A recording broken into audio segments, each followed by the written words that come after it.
Magandang gabi. So ngayon magluluto tayo ng paksiw na sapsap. Yan, nagagayat kaya tayo ng sibuyas. So pala natin gagayatin dyan yung yung kamatis tapos sili. Yan.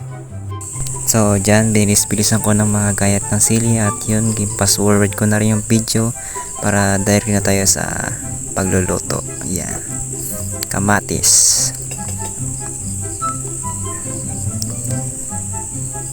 So magandang gabi sa inyo lahat.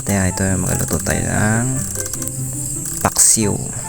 Sapsap na paksiw na sapsap. Yan. Gayat ng luya. Yan, ginagayat ko yung luya. Next up is lalagay natin sa kaldero. Ayun na, nakasalang na. Lulutoy na. You know. Ganda oh.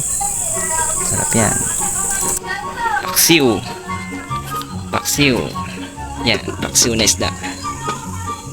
So ulam natin yan. Yan. Kakalimutan mag-like and subscribe. Thank you.